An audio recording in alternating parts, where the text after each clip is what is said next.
ఫైనల్గా cinema audience ఇవాళ చూస్తుంటే మీకు తెలిసిందే ఆడియన్స్ థియేటర్ రప్పించడం ఎంత కష్టమైన పరిస్థితితో, ఎంత ప్రమోషన్ చేసినా వాళ్ళకి కంటెంట్ నచ్చితే తప్ప, ట్రైలర్ నచ్చితే తప్ప థియేటర్కి రావట్లేదు. ఎందుకంటే పెద్ద పెద్ద సినిమాలు రీసెంట్గా మనం చెప్పుకోకూడదు, తగ్ లైఫ్కి మ్యాట్ని నుంచే ఆడియన్స్ లేదు. మనం పెద్ద బ్యానర్ మణిరత్నం గారు, కమలాసన్ గారు 35 సంవత్సరాల తర్వాత తీసిన సినిమా కాంబినేషన్. అటువంటి సినిమా కంటెంట్ నచ్చిపోతే చూడండి పరిస్థితి. అటువంటిది మీరు ఒక సినిమాని ఆవిడ 4-5 సినిమాలు చేశారు. మీతో వస్తున్నప్పుడు చాలా జాగ్రత్తగా ఉండాలి, కంటెంట్ మీద చాలా దృష్టి పెట్టాలి. ఏ టార్గెట్, ఎందుకంటే ఆడియన్స్ థియేటర్ రావాలంటే డబ్బులు ఉంటుంది, టైం ఉంటుంది, ట్రావెల్ ఉంటుంది, ఇవన్నీ క్యాలిక్యులేట్ చేసుకుని మీ కంటెంట్ చూడాలి, వాళ్ళని నమ్మాలి. ఏం కాన్ఫిడెన్స్ ఇస్తారు వాళ్ళకి ఆడియన్స్కి? సో ఆడియన్స్కి నేను ఏం చెప్పాలనుకుంటున్నానంటే, లైక్ ఒక కొత్త, లైక్ పోస్ట్ కోవిడ్ ఒక కొత్త తరహా సినిమాలు, ఒక కొత్త కంటెంట్ వైపు ఆడియన్స్ మళ్ళడం స్టార్ట్ చేశారు. అంటే చిన్న ఫిల్మా పెద్ద ఫిల్మా అని చెప్పేసి పక్కన పెట్టేసి, సో ఒక కంటెంట్ ఓరియంటెడ్ ఫిల్మ్స్, వాళ్ళకి ఒక కొత్త ఎక్స్పీరియన్స్ మనకి థియేటర్లో రావాలని చెప్పేసి వాళ్ళు కోరుకుంటారు. సో ఈ మూవీతో మీకు మేము ఇవ్వబోయే ఎక్స్పీరియన్స్ ఏంటంటే, మీరు లైఫ్లో ఎన్నో లైక్ ఒడిదుడుకుల్ని దాటుకొనో, లేకపోతే like good moments, bad moments చాలా ఉంటాయి లైఫ్లో.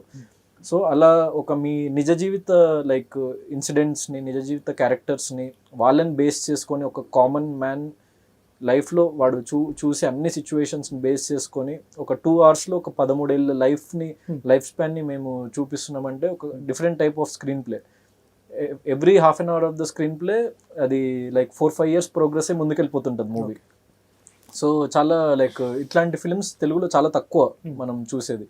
సో రెగ్యులర్ ప్యాటర్న్ ఫిల్మ్స్కి మీరు బోర్ కొట్టేసి ఒక కొత్త తరహా సినిమాల్ని మీరు లైక్ చేస్తుంటే, మీరు మలయాళం, తమిళ్, వేరే లాంగ్వేజ్ ఫిల్మ్స్కి మీరు తెలుగు సినిమాలు నచ్చట్లేదు అని వెళ్ళిపోతుంటే, మీరందరూ మళ్ళీ వెనక్కి వచ్చి మళ్ళీ ఈ తెలుగు ఫిల్మ్ చూడండి, మీకు డెఫినెట్లీ నచ్చుతుంది. సూపర్. చాలా టార్గెట్ పెట్టుకున్నారు సతీష్ గారు. మా డాక్టర్ గారు కూడా అలా పెట్టుకున్నారు. Definitely sir. అంటే మనము ఎన్నిసార్లు ఫెయిల్ అయినా వాడు లేచి నిలబడి మళ్ళీ ప్రయత్నించేవాడే ఈ లైఫ్లో ముందుకెళ్తాడు, నా ఉద్దేశంలో మాత్రం. సో అంటే నేను లైఫ్లో నేర్చుకుంది అంతే. అంటే లైక్ ఎన్నిసార్లు ఏం జరిగినా, ఎన్ని ఎదురు దెబ్బలు తగిలినా మళ్ళీ నిలబడి మనం వాట్ నెక్స్ట్ అని మనం చేయగలిగిన రోజే సర్వైవ్ అవుతాం. సో ఎందుకంటే 100 మందిలో ఒక 10 మందే వాళ్ళు అనుకున్న ప్యాషన్ వైపు నడుస్తారు, 90 మంది ముందే ఆ భయంతోనే ఆగిపోతారు, కనీసం ట్రై చేయకుండా. ఆ 10 మందిలో కూడా ఒక్కడే ఇట్లా ఎన్నిసార్లు పడ్డా కూడా లేచి నిలబడి మళ్ళీ ముందుకు వెళ్తాడు, ఆ ఒక్కడు సక్సెస్ అవుతాడు నా ఉద్దేశంలో. ఇప్పుడు ఈ సినిమా కాదండి, ప్రీవియస్గా బట్టల రామస్వామి బయోపిక్ చేసినప్పుడు కూడా ఏంటన్నా ఆర్టిస్టులు ఎవడు, ఏంది ఈ సినిమా, ఏంది ఎవడన్నా, నువ్వు ఎందుకన్నా ఈ సినిమాని నన్ను ఇంతమంది డిస్క్రైబ్ చేశారు. కానీ నేనన్నా కథ ఏదో కొంచెం డిఫరెంట్గా ఉంది, ఊరు కల్ట్ సినిమా చేయాలనుకున్నాం, చేసేస్తున్నాం, గాడ్స్ గ్రేస్ అని చేసాం, అది వర్కౌట్ అయింది. ఇప్పుడు ఈ కథకు వచ్చేటప్పుడు కన్నా మంచి టీం ఉందో మనం కలిసి చేద్దాం అన్నప్పుడు దీన్ని, కాకపోతే అప్పుడు క్వాలిటీ పరంగా అదొక స్టైల్ అయితే, ఇక్కడ మేము టెక్నికల్గా మొత్తం అంతా ఆర్టిస్టులు కానీ, లొకేషన్స్ కానీ, కెమెరా, అన్నిటి విషయాల్లో కొంచెం జాగ్రత్తలు తీసుకుని జాగ్రత్తగా, దానికన్నా క్వాలిటీ పరంగా ఇది ఒక మెట్టు ఎక్కువ ఉండేటట్టుగా చూసుకుని చేసామండి. ఇప్పుడు అది ఈజ్ డిఫరెంట్ జోనర్, అది ఎంటర్టైన్మెంట్ వేలో వెళ్ళింది, ఇది ఒక మెసేజ్ ఓరియంటెడ్గా ఓ సెన్సిబుల్ సినిమా అండి. అంటే అందరూ ఆలోచిస్తారు, అరే నిజమే కదా మన జీవితంలో ఇలా జరిగింది, ఎవరి కోసం ఈ జీవితం, ఎండ్ ఆఫ్ ది డే ఏంటి, యూ డోంట్ నో టుమారో, ఉన్న రోజు ఈ రోజుకైనా మనం హ్యాపీగా ఉండాలి, ఏదో చేసుకోవాలి అనే కొంచెమైనా సినిమా చూసి బయటకు వచ్చేటప్పుడు ఎంతో కొంత అయితే అదైతే ఫిల్మ్. మీకు ఒక చిన్న లాస్ట్గా ఎండింగ్ ఒక చిన్న లీక్ తోని ఎండ్ చేద్దాం. సో ఈ మూవీ వచ్చేసి గ్రేట్ రెసిగ్నేషన్ మూమెంట్ అని, మన కోవిడ్ తర్వాత లైక్ మన హ్యూమన్ రేస్లో ఇప్పుడు వరకు చూడని కైండ్ ఆఫ్ ఇంత రెసిగ్నేషన్ లైక్ పర్సంటేజ్ చూసిందనమాట వరల్డ్ మొత్తం, ప్రపంచవ్యాప్తంగా.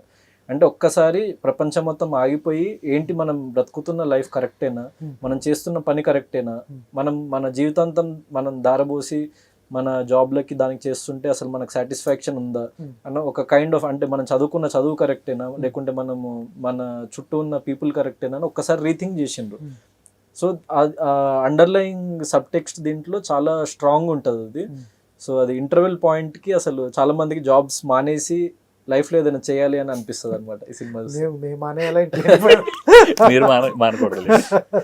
All the best sir, all the best. నాకు తెలిసి ట్రైలర్ చాలా బాగుంది, మీరు చెప్పిన థీమ్ కూడా చాలా బాగుంది. మేము కూడా రీథింక్ చేస్తాము, రీతికి చేయకుండా మా బతుకులు మేము ప్రశాంతంగా బతకనిస్తాం.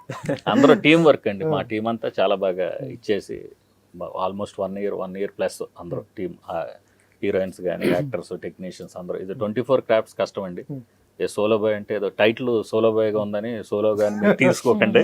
సో మెనీ పీపుల్ ఇన్వాల్వ్డ్ అంటే so many people hard work ఉంది ఇందులో. సూపర్. మనీ టైం అనే దాంతో పాటు ఇంతమంది కష్టపడి పని చేస్తేనే ఒక ప్రోడక్ట్ వద్దండి. సినిమా అనేటప్పటికి ఓ 2 hours చూసేసి ఏదో చెప్పేస్తున్నారు అందరూ. ఒక 2 hours సినిమా మేము తయారు చేయడానికి దాని వెనక 1 year ఉండొచ్చు, 2 years ఉండొచ్చు, 3 years చాలా ఉండొచ్చు. స్ట్రగుల్ ఉంటుంది sir. End of the day దాన్ని పీపుల్ ఏంటంటే చూసి మీరు నిజంగా బాగోకపోతే లేదని చెప్పాలి, కానీ చూడకండి అని ఏముంది ఈ సినిమాలో అలా మాత్రం కొంచెం అనకుండా మంచి సినిమా చూడండి, చూసి మీరు డెఫినెట్గా ఉన్నట్టు మీరు చెప్తారుగా. చెప్తా. మేము నచ్చపోతే నచ్చలేదని చెప్తారు, నచ్చితే 10 మందికి చెప్పండి. All the best sir. Thank you. ఇది సోలో బాయ్ టీంతో చిట్చాట్. ఎందుకంటే మంచి సినిమాలు కావాలంటే మలయాళ సినిమాలు వస్తున్నాయి, మన తెలుగు సినిమాలు కూడా తీస్తాం, వాటిని ఆదరించాల్సిన బాధ్యత కూడా మీదే అని చెప్తున్నాడు గౌతమ్. అలాగే ఇప్పుడు చెప్పాడు చిన్న థింకింగ్, ప్రతి వాళ్ళు ఆలోచించదగ్గది మంచి పాయింట్ అయితే చెప్పాడు. ఈ సినిమాలో ఇది అండర్ కరెంట్గా ఉంటుందని చెప్తున్నాడు. మీకు కూడా డెఫినెట్గా నచ్చుతుంది. సినిమాకి వెళ్ళాలి అంటే ట్రైలర్ చూసిన తర్వాత సినిమాకి వెళ్తారు. సోలో బాయ్ ట్రైలర్ చూడండి, డెఫినెట్గా మీరైతే సినిమా చూస్తారు. All the best. Thanks thank you.